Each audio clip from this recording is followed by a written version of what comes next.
Do what? It have to be quite close. Yeah. You can hear that? Yeah, that's fine. Great. Okay. Great, All thanks. right, so Yeah, that's great. Yeah, thank you. Okay. Thank you very much for inviting me here. It's great to be here. There's just one person missing, and that's your friend and mine, Barbara, because I think she's Donegal or Scotland. She's not here today. She was going to say a few words. But, so thank you, Barbara. She'll probably watch the video because I'm just recording this. Right. So let's go back to August 1933, and we're going to cross the country, and we're going to go down to the city of Cork.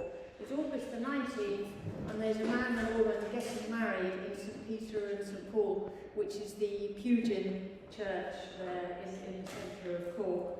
And I'm going to ask you something now, because one of the two was going to become very famous in Ireland, not so famous now. He's the subject of this book, Robert Dudley Edwards, historian. And the other one wasn't going to become very famous at all. That was Sheila Dudley Edwards, or Sheila O'Sullivan, as she was before she got married. And actually she often used her maiden name because she was teaching. But the thing about them was that they were both, one of the things about them was that they were really smart and they were very good at doing exams. And both of them, when they got married, had come top in Ireland in a particular exam. He'd come first in one, she'd come first in one, but one of them, and I'm going to ask you to guess which, one of them was also going to come top in the whole of Ireland in another exam a few years later. You've no way of knowing which one was which, but instinctively, who thinks that it was the man who became famous who had the two firsts in Ireland, or was it the woman that didn't become famous who had the two firsts in Ireland? Was it a woman? Okay, so hands up, who thinks it was the woman then who had? Okay, well that's everyone. Yeah. So we're not biased. No, I think I can keep this quite short because I think we know everything we need to know. Well, it was the woman. I'll tell you what happened was Dudley. They were my grandparents as well. Dudley, he had come first in history in the Leaving Cert before going on to university. But Sheila had come first in the teacher training exams for all of Ireland. She studied in Limerick, Mary Immaculate.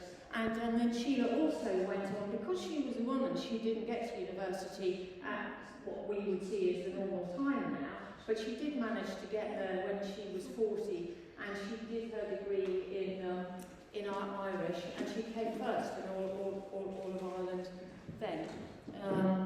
So I'd ask you, and ask myself, and asked it in the book, why was it the one who had the two first, who didn't really make a mark? Well, it's kind of obvious. Like there's some obvious points here. It was a man's world, and it still is, really, isn't it? We're still fighting that one. Some women did make it. I mean, there was here in Galway, there was Professor Sheila Kennedy, but it took her a long time, and it took her much longer than men to become made a professor. She was Professor of History as well. I just managed to tangle the cord around my legs here. And the other one, which is another reason which is connected with this, which was, of the two of them, one wanted kids and the other didn't want kids, and it was Sheila, the wife, who wanted kids, and they ended up having 3, and although Dudley helped her, she was the one with the main responsibility, and that doesn't obviously get you famous. And but there's a few other reasons as well. It's focus. Dudley, there was not an exam in her life that Sheila didn't do really well in. I think she was a complete all-rounder, whereas Dudley had fallen in love with history at age 10, and he was prepared. He got sort of quite bad results in some of his other subjects. It wasn't going to help him get anywhere to be sort of reasonably good at French or to pass his law exams, so he failed some of them. And And the history was in a time of great change, and he set himself goals as to how history needed to change, because we're talking about 1933 when they got married, which was also roughly the start of his career. He and a colleague had gone over to London to study at the Institute of Historical Studies to get a PhD, because getting a PhD then was very unusual, and it was quite hard to do it in history in Ireland. So, but Ireland was going through such a change. It was the new Ireland, the new free state, which had to create everything, including recognising what was history. When you get a state being born, you have the foundation story about the state. You know, in Italy you have Romulus and Remus. In England you have King Arthur. All these things, although some of these people maybe didn't exist, they're really important in setting the values for the country. And of course we had 1916. Sorry, I've got an English accent. Spent most of my life in England.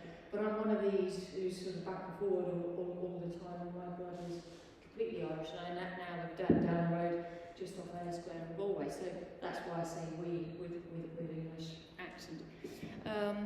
But history was going through a time of great change, and we had to work out what it was, and until then, history had really was seen as a way of teaching young boys in particular to be ready to do their patriotic duty. So they were brought up on history as self-sacrifice, and boys would be taught that Patrick Pearse had died at the age of 33, the same age as Christ. In fact, he was 36 when he was shot after the Rising. But there was this mixture between myths and legends, and also hating the Brits for obvious reasons. And Dudley, when he went over to London, he met someone from Belfast, another historian called Theo Moody, who eventually became, a few years later became Professor of History at Trinity College. And the two of them were washing dishes to afford staying there. They both won scholarships, and while they were washing dishes in one of these big hotels, they were standing there working out what the agenda would be for history, how it needed to become more fact-based, that it shouldn't be about hating people, because hating people as your history is what produces Gaza. Maybe not that bad, but it's not a methodical scientific way of doing it. So they had these goals which they'd set out from the age of 22, Dudley and his friend Theo Moody. So, and the last reason I would just highlight here as to why Sheila didn't do as well as her husband, Dudley, was because of intelligence types. She was one of these people that I associate with County Cork and County Kerry, I don't know if I'm right, with a fantastic memory. If you mentioned Yeats or pretty much any Irish poet, you'd be there for half an hour really as she would recite to you, and she was able to come first in all these subjects because of the wonderful memory. But there's a disadvantage in having a wonderful memory, in that later on Dudley tried to encourage her to write books, and he realised that she kept on getting lost in rabbit holes because she knew so much. She wasn't just going to focus on one central line. That was the downside of having a wonderful memory. She did write a book eventually, and I'll tell you about that. So Dudley is the subject of this book, and she figures a lot. I'm going to talk about the two of them and their relationship. One of my cousins on the other side, see, Dudley is they are on my maternal side. My mother was their oldest child. But on my father's side, they were from Galway, and also from Balahi, up where Seamus Dini is from. And one of my cousins on that side, he was relieved to read the book. He said, "Gosh, that's interesting to know that even really intelligent people, or supposedly very intelligent people, such as these, they have their problems too." And they certainly did. That if you think, yeah, being brainy will mean that you have all your problems sorted out and everything is neat and tidy, well, that's not true at all. They really loved each other, but they had quite a harrowing time together. So I'm going to talk about the two of them, and then I'm going to talk about what is intelligence, the subject really that we started off with. Why was it the one with the two first who came second, in a long way second? And then lots of you will have kids or grandchildren at university now, so I'm going to talk a bit about university and doing well at university, because that was what Dudley taught. He was a great teacher. As I said, I'm their granddaughter, and I'm quite similar to both of them. I don't mean in the intelligence bit, but for instance, Sheila and I are the same height and the same build. And she used to say to me, she'd look at my wrists and she'd say, "Oh, what beautiful slender wrists you have." And part of the reason why she was saying that was I'd look at hers and I'd say, "But you know, they're slender like yours, Mother Edwards." That's what I called her. So if ever I want to think about her, which is quite often, imagine her there, I just have to look at my own hands, and there she is. And it's too easy to say, I guess, that any person is like a quarter of each of their grandparents, but I think I am quite similar to them, but as well as my Galway grandparents too. So how people can meet is can be quite significant, as it was with them.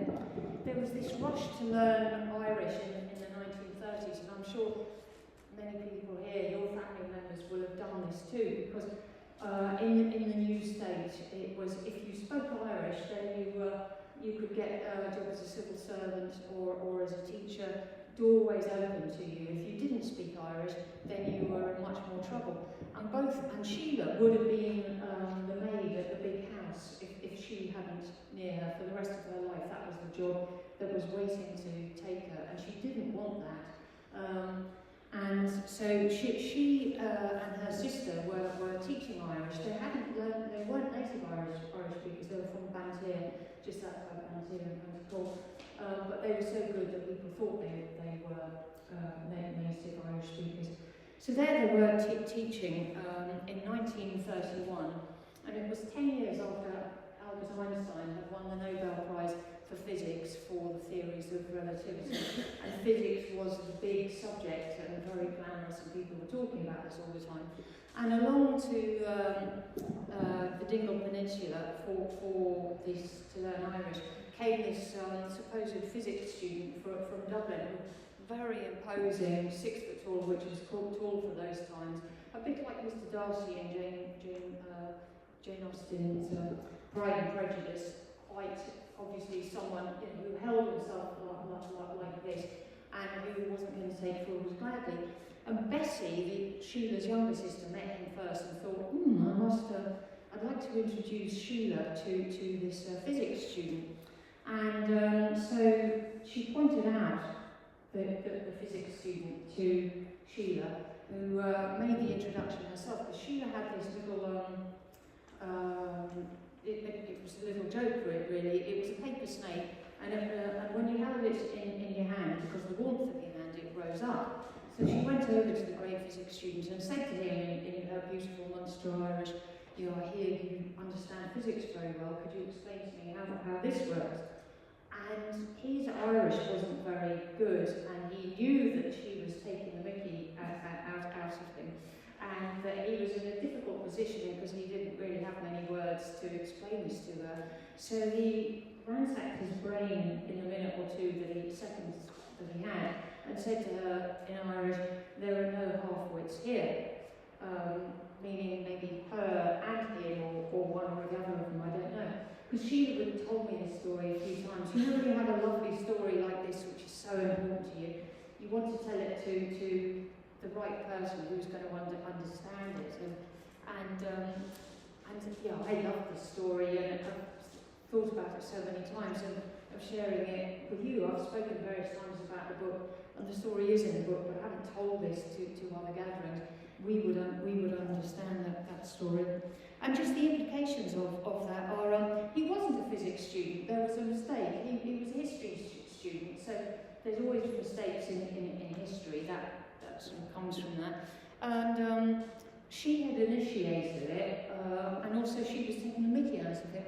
and she asked him a question, and all these aspects were part of the way that he would teach later on. He wasn't someone who would stand there and deliver to you a whole load of facts and dates and expect you to be able to repeat them the next day. He would ask you very different questions, and I'm going to suggest one or two of these questions later on.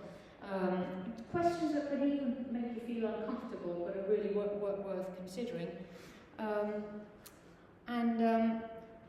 After they were talking a bit, after that they'd sorted out that he was a history student and so on, he told her asked her to call him Robin, and Robin was the name she always called him. Not many other people did. No one in our family called him Robin, because Robin was his real his family name from when he was a child, and it was a great compliment to her, although she didn't know at the time, as you said, call me Robin, because what it meant was, I think you're going to be really important to me, as important as my own blood family. So and that turned out to be the case. But soon after meeting in 1931, he went off to London, as I mentioned a moment ago, to the Institute of Historical Research, and that had been set up as a special institute for training historians beyond undergraduate study, because these were going to be the historians of the future, these people. And the first two Irishmen to turn up there were Dudley and Theo Moody, and they learnt a lot from being there. And the first thing they learnt was that the English historians, the top English historians, had no idea about what Irish history was. They thought there was no history here, and they didn't really feel, these English historians, that they'd missed anything by not understanding anything about Irish history. And Dudley was very alarmed by that, because you can look to Gaza now, for instance, and see Donald Trump thinks, well, that's a nice piece of real estate. That's all he thinks about it. He's not thinking about there's a history here. These people have entitlements. And it's the same whether you're a state or an individual. In a way, your history identifies you and identifies your right to your language, to your culture, to the land that you live on. And Dudley and Theo Moody, this is in 1931 that they met, at the same time as the Nazis were coming to power in Germany, and they had both seen in their historical studies how wars develop, and they became increasingly concerned over these few years that you were going to get a Second World War, and that they were worried that what could happen to small countries when the big countries clash, because you do become a piece of real estate. And of course there were worries that both Britain and Germany would use Ireland in their own way during the Second World War. So what Dudley was doing was he was hoping to start training as quickly as possible the younger historians, so that they could investigate history and write it, and therefore prove our identity and therefore our entitlements. I'll just very quickly tell you some of the other things he did, because it's called the scientific revolution, what they introduced, and it's all history is taught here in this way now, because it is based on the facts and on archives and on analysis, not on what we want, or on myths. So they set up between them the Moody and Dudley something called Irish Historical Studies, which is just about to enter its 90th year now, in a couple of years' time. And that's the journal of all professional historians, because before that they were all working on their own. They didn't know that there could be 3 other people working on St Patrick, for instance, and that the wheel had already been invented on St Patrick, and that people had established this, that and the other on St Patrick. They didn't know that. Once this journal started coming out, Irish Historical Studies, it was listing all the research that was being done on Irish history, and then people started to collaborate quite much more. Collaboration became possible, and then there were conferences that they organised, because historians, getting together just to meet like you are today. We're all we've become so much more alive when we can exchange our ideas with each other, and it's fun. So that they set up this conference, which has just been held in the last few days at Maynooth University this year as well. Then they introduced taught MAs. I'm sure you've got kids and grandchildren who've done taught MAs. Dudley was the first person to introduce the taught MA UCD, and in Ireland, in fact, because it was too expensive really to do the traditional MA. There wasn't enough money to have one tutor to one student for an MA, so a taught MA you tend to have more people, and they begin to lectures and they'll do a mini thesis. So he introduced that in 1951, that started, and also tutorials at the same time. Previously, university here had been, you'd go to lectures, you'd see this person in an academic gown at a distance, and, oh sorry, I'm just going to turn this on, it seems to have gone off. Yeah, there we go.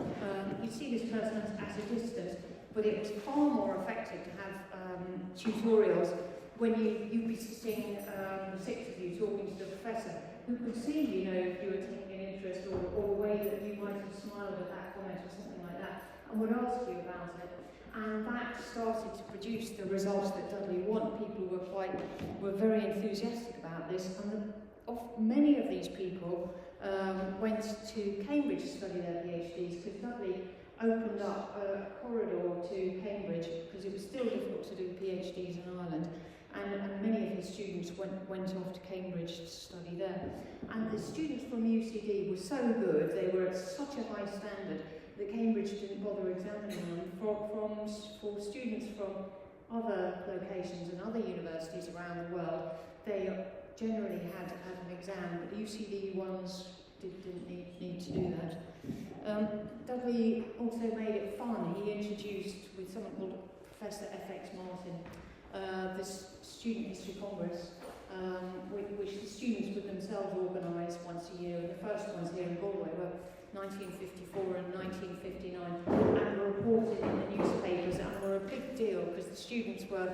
The message from Dudley and Sheila Kennedy, Professor Sheila Kennedy from Galway, to the students was, you can organise this, you can choose the subjects, you're strong, your voices are worth hearing, develop your opinions and people will listen. And Dudley and Sheila Kennedy were in the background, happy to sort out any problems and chair any sessions if they were a bit more complicated. Dudley also did radio, TV and numerous articles. TV was just coming in at that stage. There was this programme called The Professor, which was on once a week, which had a great following, because Dudley and a friend of his, Desmond Williams, who's also a professor, whom he recruited to be professor of history with him at UCD, would sit there in front of the cameras debating the subjects of the day. Desmond Williams was a great smoker, even in front of television cameras, so there's smoke all around the place, and you could occasionally see the head of one of the professors bobbing back and forward. As they kind of shouted at each other, got very excited about what they were talking about. And local history, they developed too. We've got the Galway Archaeological and Historical Society here, which Dudley addressed. But that was very unusual, because that had been established in 1900. By the way, that was 6 years before the first lecture on Irish history was given at Trinity College. That's what I mean about it. There not having been a tradition of Irish history, and the Brits thinking, well, there's no Irish history, it doesn't exist.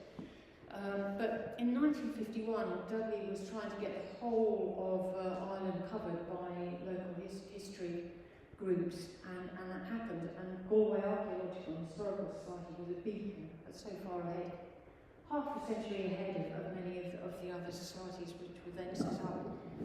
And now we're in a situation where every square metre of Ireland is covered by a historical society. So the outcome of all of this was that Irish historians had developed a great reputation around the world. Roy Foster, if you've heard of him, the Professor of Irish History at Oxford University, was talking about how Irish historians are so good that there was an embarrassment of riches, really. You'll find them all around the world, specialising in different parts of history.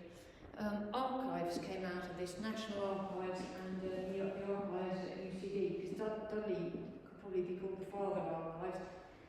He pushed and pushed, in collaboration with Aidan de Valera and then Gareth Fitzgerald, whom he knew quite well. Gareth Fitzgerald was a student of his, and he pushed for archival repositories to set up, because once you've got archives, you've got the actual documents, and you can base your history in fact. And now, if you talk to historians and ask them about archives, which archives do you use, again, set aside half an hour, because they will talk a lot about their sources. And Dudley also himself rehabilitated the reputation of Daniel O'Connell. It might seem strange now, we're just having the 250th celebration of the birth of Daniel O'Connell, and but he went through a very bad phase, his reputation. In the 1940s and 50s, he was seen as someone who was weak and a coward in comparison with the 1916 people who died for their country. Well, it was a bit simplistic, really, in some ways, but it was judged like that, and because Daniel O'Connell had lived to be an old man, he wasn't seen as, that was one of the reasons he wasn't seen as such a great person. Dudley helped found some letters of his and then produced a biography of him. And now we have these great celebrations about his contribution to democracy. Martin Luther King, Mahatma Gandhi. I might just get some water here. It's here, right behind me. Yeah. Actually, would you mind opening it for me? Yeah. So thanks very much. And then history became the flagship subject. Yes, not just of UCD, but of all of Ireland. You can't really, if you went into a pub anywhere and started talking loudly at the bar about what your view was of Daniel O'Connell, you'd have to have some facts to support that up. To support that, because there'd be people coming up to you who would know a great deal about the facts and would debate them with you. So that's not all countries are like this. I mean, I'm sure there's many people here who've spent time abroad, maybe like me in England, but you can't really discuss history in the same way in England. Brexit was actually very much, I'm not keen on Brexit, it was based on really some misunderstandings of history. I would say that the British were so strong and so innovative that they could survive on their own, and they're struggling with that bit now. But England never really went through the kind of scientific revolution that Ireland went through, so in many ways we're ahead of them. Okay, so I've talked a bit about Dudley, but he started off, what was Sheila doing in this time? For the first 5 years after they got married, she was the breadwinner, because for him there was only a handful of jobs that he wanted to do to be professor of history, and that was a huge bet. He was working freelance. He was a workaholic, and he just loved history so much it wasn't difficult for him. So actually, I'm being fair to call him a workaholic, because he wasn't addicted to it. He just loved the subject so much. He worked 365 days a year. But he was working, getting paid for the odd lecture he gave. He got grants to publish his book. But she was the one who was out there teaching and supporting the family. She was really proud about that, and because she worked throughout her life, apart from maternity leave, and when the kids, all three of them, were quite young. And they were united in their love of learning. When I spent time with them, they really thought that educators had such an important role to open people's minds, help them embrace new opportunities, particularly in Ireland. Because before, I'm sure you'll know this too. I was born at a time when the Irish people who went over to London, which is where I was born, they didn't have very good jobs generally, and they were navvies. They were working on the roads, or they were cooks. I became very friendly with a cook at one of my schools, Kissy Cook she was called.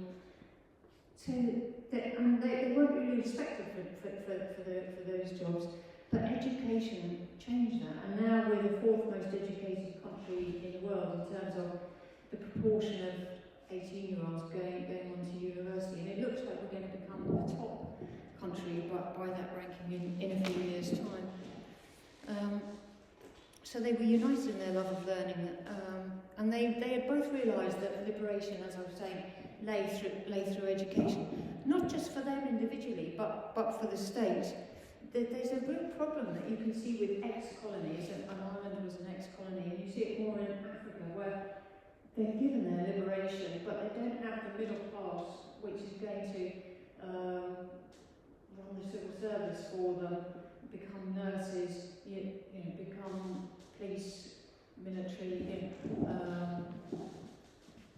all of these jobs, and that's why there's so often a crisis of civil war after independence, which of course happened here, and that probably could have happened afterwards, but didn't.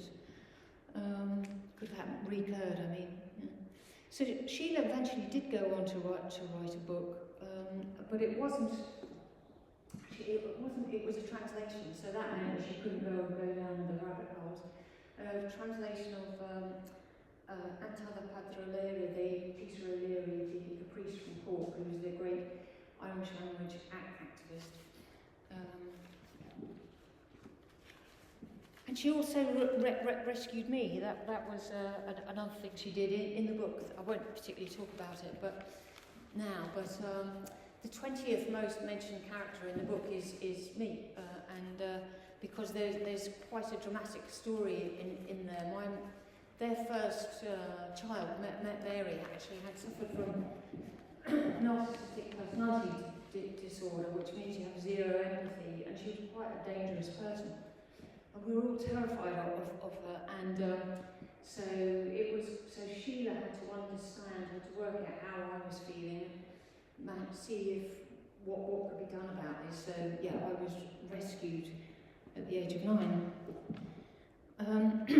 So I've talked about some of the things that they had in common, but there were difficulties as well. He did leave her out of UCD after 5 years when he became a lecturer, and then he became a professor at the age of 34 or 35.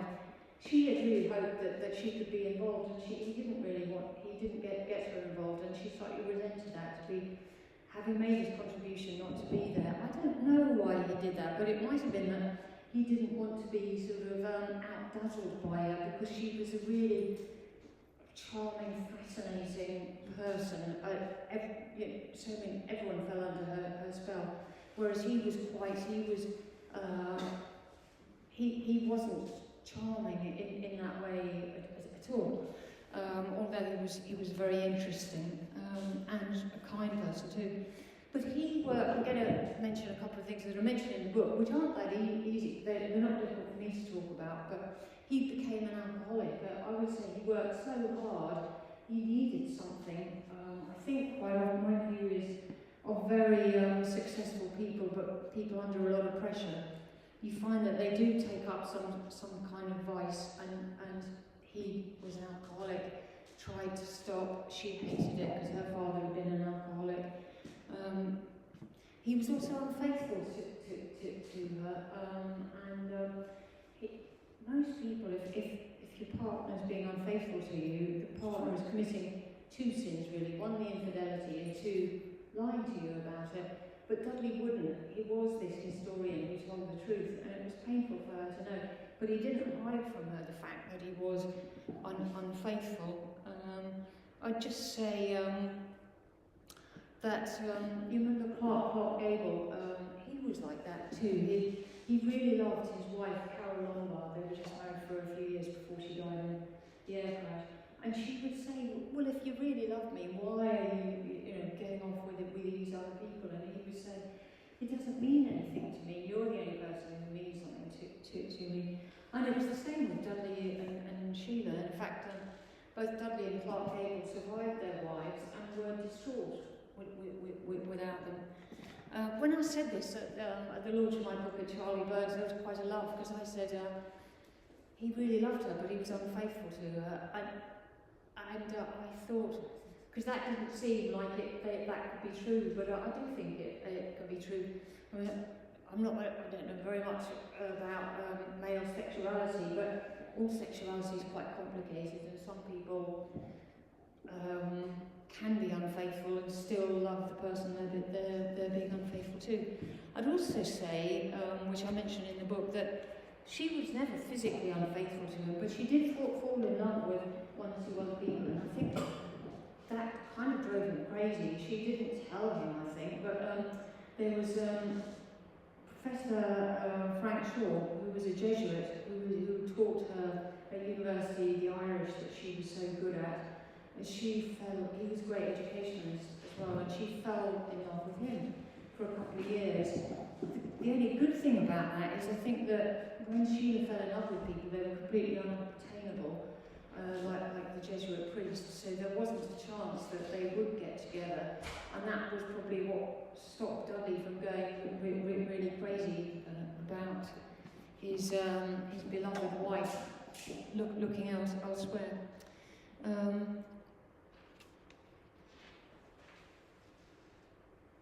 So, yeah, they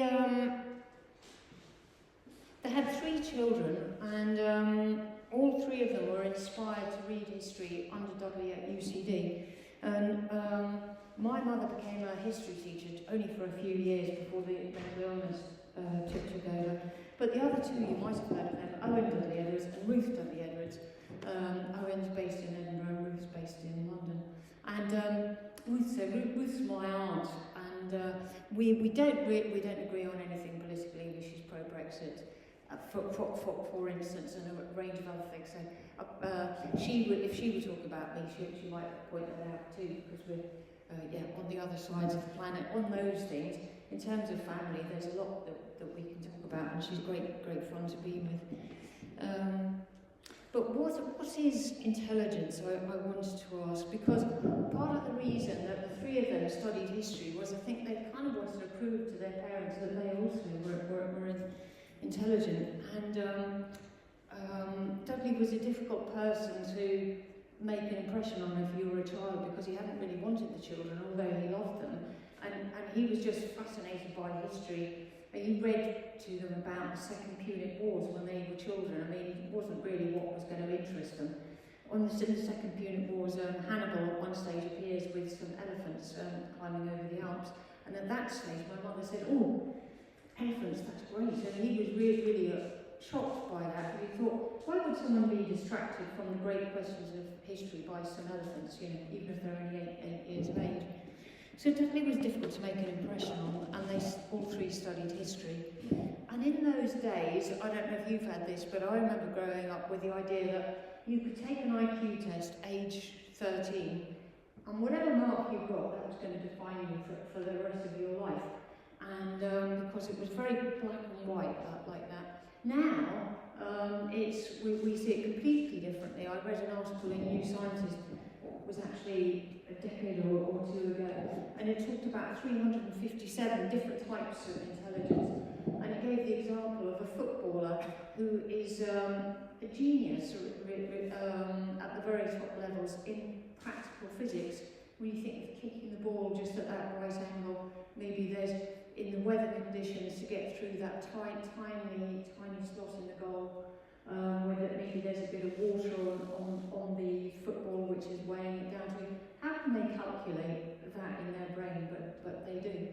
So, in fact, Dudley and Sheila, although they didn't know about this type of theory when they were alive, I think they would have agreed with it, because they both found intelligence of different kinds in nearly everyone they met. And I'm just to refer to something I've experienced too. I'm a journalist. I used to work on the Observer newspaper in London, and the Irish Press newspaper before it went bankrupt. And I probably interviewed about 12,000 people. And as I was starting out, as I was going through these numbers over the year, I just started to think, all of these people are really smart, they're really brilliant when you get them on the subject that they know about and if they're relaxed. I was finding that 99% of the people I interviewed would just give me insights that I would never have thought about, and that would, if I hadn't spoken to them, and that would include even people with learning difficulties and even sort of 5-year-olds. And I think that's right, because we're all actually experts in areas that might not rate those areas very highly, but they're absolutely critical to us. Like a baby is an expert in what food that baby wants to eat. If it doesn't like something, it needs to make it clear to you. And even though that baby has no vocabulary, it's still able to express itself in a way that you know that it doesn't want that food, or maybe that food's going to be really bad for it, or so even from there upwards. And very often when I'm interviewing people, they say, oh, well, I don't think I've got much to say on this subject. Like, I interviewed a lot of people who are claiming welfare benefits, and I say, no, you do, no. Just keep talking, and they would surprise themselves with the great insights that they had into these subjects. Something like welfare benefits isn't studied as much as it should be by academics, and so it's really important that people who are having this experience, maybe problems in claiming welfare benefits, do understand the problems themselves so that they can get help or help other people. Speak to journalists like me who can write articles about it. Also, I'd say too that intelligence comes, as with Dudley and Sheila, and myself actually too, through, it's not just because you've got sort of brain cells there, it's because you're desperate in some ways. You know that the only way that you're going to achieve what you want to in life is by learning. So, as I said, Sheila would have been a maid if she hadn't studied and become a teacher. And Dudley too, he could have ended up maybe in a job in a civil service department, which really bored him, and he would have been terrible in that role, and it would have been very unfulfilling. And for myself, I really wanted to do something that meant something to me, and studying has helped me do many of these things. Also, just by the by, one of the people I used to interview, Frances Wilkes, she's called, psychotherapist, and she told me, because I used to do these columns about how to survive in life, how to deal with depression was one of them. And she said, Frances said to me, learning is the opposite of depression. Because if you're depressed, you're sort of keeping the outside world out and it seems a bit dark and you might hide under the duvet, just to really simplify it. But if you're learning, you're engaging with the rest of the world and you've got this pathway out. By the way, I said 99% of people I thought were brilliant when I interviewed them. The 1% that isn't brilliant is the narcissistic personality disorder, because they think they've these grandiose ideas about themselves and they don't, and it's just communication out. They don't think they've got anything to learn, so you get a very wobbly perspective from them, because unfortunately they don't have the right perspective on the common cause which would make them more interesting. Just talking about finally getting closer to the end.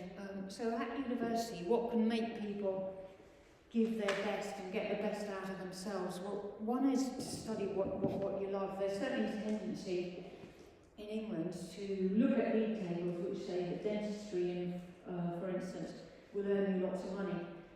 And it's obvious to say this, but if you go into dentistry to earn lots of money and you don't really want that job, it's not a recipe for happiness.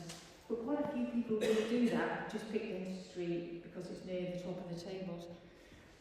Look, and I'd also say, love what you study. I mean, if you did end up in dentistry and you didn't really like it as a subject overall, there'll be parts of it which you'll find quite interesting, because every subject breaks down into various different specialisms.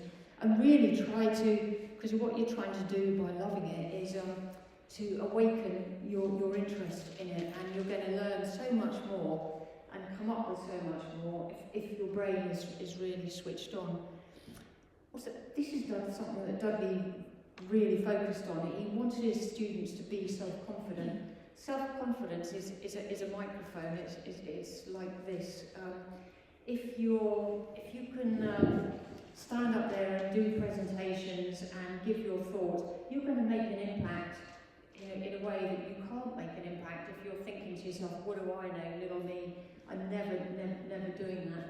And one of the reasons I think I actually decided to do the book was no one else was going to do it. And then I thought, well, maybe I could do it. But there was a lot of doubt by people, historians in particular, as to whether I produce anything that was worth reading. And I thought, I might surprise you on here, on this. And as I was sort of looking at what Dudley had said and the idea about being self-confident, I thought, okay, Dudley, yeah, I'll do that. And actually, to be honest, it has got very, very good reviews, so it can work. And just tell you, I was telling you about Dudley writing about Daniel O'Connell. Well, Daniel O'Connell had, according to Dudley and everyone who knew him, a great air of confidence, as Dudley described it. And Dudley said that this amplified his natural skills and, quote, led him to be regarded more significantly than would more ordinary men. So, yeah, if your kids and grandkids are at college, really great if they can become more self-confident. I don't mean arrogant, but I do mean self-confident, and they'll stand up and speak, defend their opinions, and believe that they're as good as the next person. So produce evidence. You see, it all is based on this in history and in science and every other subject. You can say what you want, so long as you've got the evidence to back it up, serious evidence. Like when I was saying about going into the pub and talking about Daniel O'Connell. If you can back up what you're saying, then you'll have an interesting conversation. If you can't, then people will regard you as an idiot. And Dudley also was very interested in Charles Stewart Parnell. He always pronounced it Parnell, because Parnell pronounced it Parnell. And Dudley wrote half a book, which was never published, but which I'm reading at the moment, when he talks about Parnell going from County Meath as an Irishman to Westminster and emerging as one of the greatest politicians of his time and one of the greatest speakers, one of the greatest debaters. The Brits were really, even though he had an Irish accent, the Brits were just absolutely amazed by this young man still in his 30s when he arrived there. But one of the things he would do was that Charles Stewart Parnell would find evidence, because he would be asking questions to the British administration about prisons, for instance, and getting very unsatisfactory replies back. And so he realised that he needed to get evidence to dispute the incorrect answers that he was getting back, that everything was fine. And that was part of Parnell's great success, this ability to make an argument. Another thing about making yourself as intelligent as you can be is to disagree with people. If you're just sort of, as females, we're kind of brought up probably to be a bit more sort of agreeing, that's nice, I like what you say, and you might privately have questions about it. But if you can disagree, then you actually have the basis to get into discussion and really deepen your understanding. And anyone who's serious can take a disagreement in an article. Sorry, in a discussion. Agreeing, it can be a bit boring all the time. Dudley also set up something called the marathon exam. This is just to show you how discussing issues with other people really brings you alive. I interviewed about 70 people or so for the book, and two of them were people there. They had tears in their eyes when they were telling me about the marathon exam and how they participated in that. And how many people have tears in their eyes when they're remembering an exam that they were involved in? With this exam, there'd be maybe half a dozen people taking the exam. Dudley would give you a subject, you'd write from different perspectives. So the subject I'm going to give you is, you're going to write a letter dated the 1st of September 1939. You have to think yourself back just a few days before the Second World War broke out. And you're going to write the letter, and from the point of view of Adolf Hitler. You're going to write it from the point of view of Mussolini. You're going to write it from the point of view of Eamon de Valera, Charles de Gaulle, and you'll write it from Rousseau. And you can imagine, so we're here, and then you read out your letters, and then you will ask each other questions on those letters. And you, even though it's pretty unattractive to have to defend Adolf Hitler, it's only by really understanding why exactly he wanted to do what he did that you can understand and make arguments afterwards that go against that. Anyone who can't actually argue the opposite of what they really believe in hasn't really explored the issues properly. Learn to debate. I think Ireland has such strong debating societies. It's really. I think that it partly comes out of the gift of the gab and the crack, this ability, or the Irish humour, the ability to respond on your feet. And I'll just very quickly tell you this because I think it's quite interesting. There are 4 ways that people develop arguments. I was speaking to someone recently who's telling me about this, called stasis theory. If you're having a discussion with someone, there's a level, the lowest level, I don't mean lowest in the pejorative way, but the base level is facts. So if we're talking about immigration, we're talking about X thousand people came into County Galway as immigrants in these years. And then the next level up is definitions. So then you might say to me, yeah, but would you include within immigrants as people who are at University of Galway for 2 years? And we say, well, yeah, we have to define that. The next level up is values. So you might say to me, well, so many of our families went abroad to America or England, shouldn't we, and they all welcome there, shouldn't we also welcome immigrants here?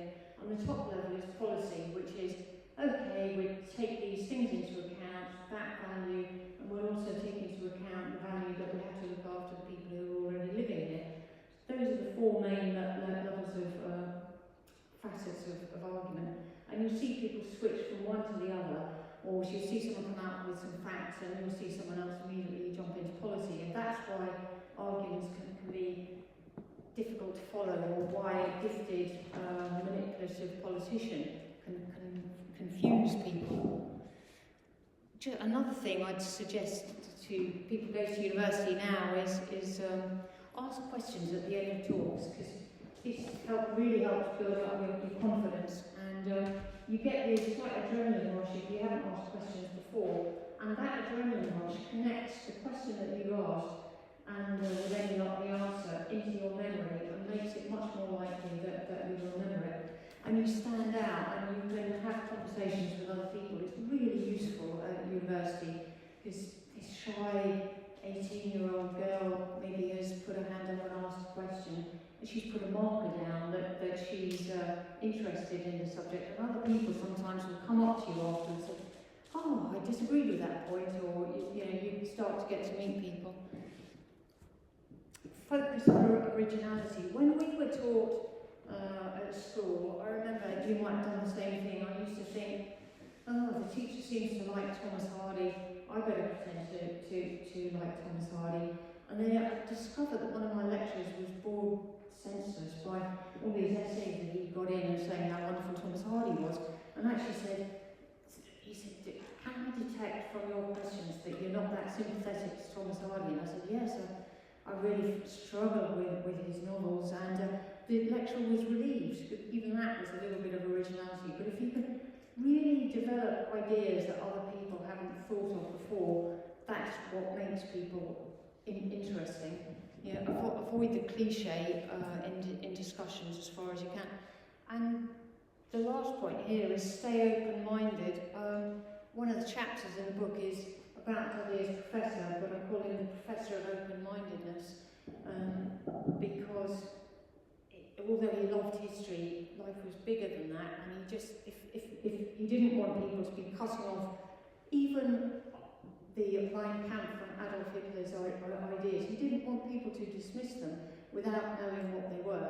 Be open-minded, and then dismiss them from a point of view of knowledge. So the last things I'd just say about the two of them was that Dudley was great. He said that Sheila was cleverer than him, and that was such that was so decent of him to say that. He admired her and loved her throughout his life for her, but also for his brains. And there he was, this professor who said that his wife was cleverer than him. And in his love for her, I'd say he was up there with Daniel and Mary O'Connell. Mary O'Connell died when Daniel O'Connell was 61, and he lived for nearly another decade. And people said he really wasn't the same person. He didn't have this confidant. They had sent thousands of letters back and forth between them, and Dudley loved Sheila to a similar degree and was devastated, like Daniel O'Connell had been, at her loss. And funnily enough, actually, the other person I mentioned, Charles Stewart Palmer, when he married Catherine O'Shea eventually, really loved her too. There's an American politician who was assassinated in 1968, who Robert Kennedy might well have been the President of the United States had he not been assassinated then. And when he was asked, he'd done so many things during his short life. He was in his 40s, as you probably remember. When he was asked, a journalist said to him, "What's your most important achievement?" And he said, "Marrying Ethel." I just say that I'm sure that Dudley would like this book, not because it's about him, but because it's about Sheila, and shows how brilliant Sheila was as well, and also shows how important history is. But if you'd said to Dudley, what was your great achievement, I think he would have said, marrying Sheila. Thank you.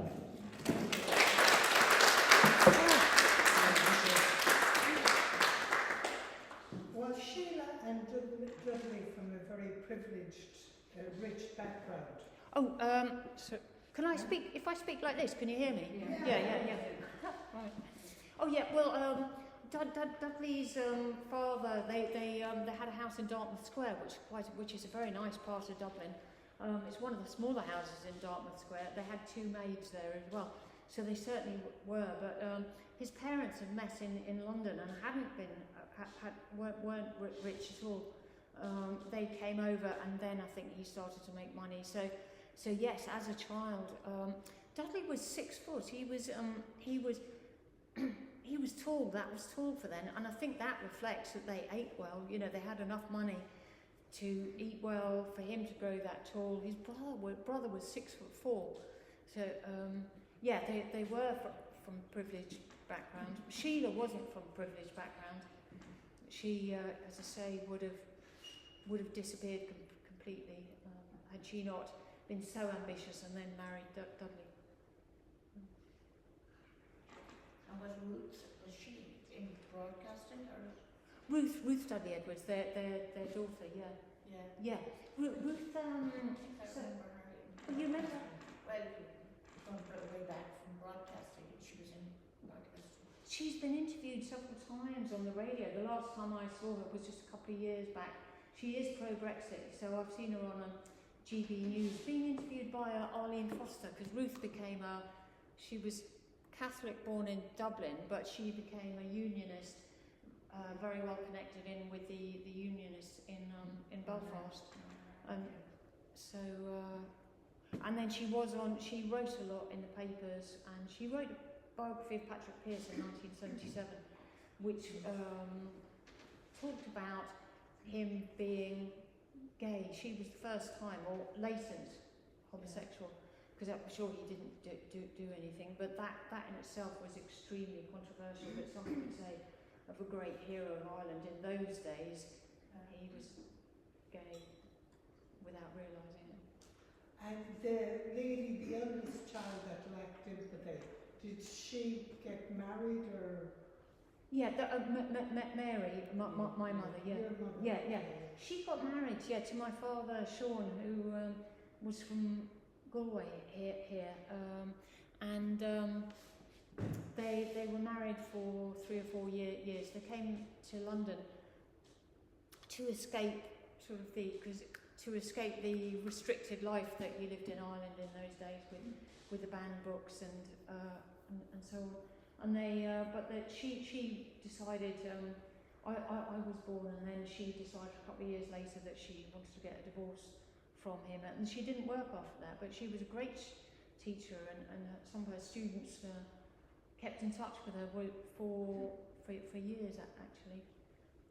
But she was, in my view, Donald Trump. Many other people say this too. Is a narcissist personality disorder, and that's if you've got no empathy and because you're a narcissist, you will kill people quite happily, or they don't really matter to you. They're like ants. That's why. Just a couple of days ago, Donald Trump just announced that 3 people in a boat from Venezuela had been taken out, killed, eliminated by the American forces. This followed on from 11 people being killed just a few days before. Not to mention Gaza. These were extrajudicial killings. So there's something very worrying happening in the world that a narcissist being allowed to do this without. Yeah. And Gaza too, funding what's happening in Gaza. Is anybody any other questions? Anybody else?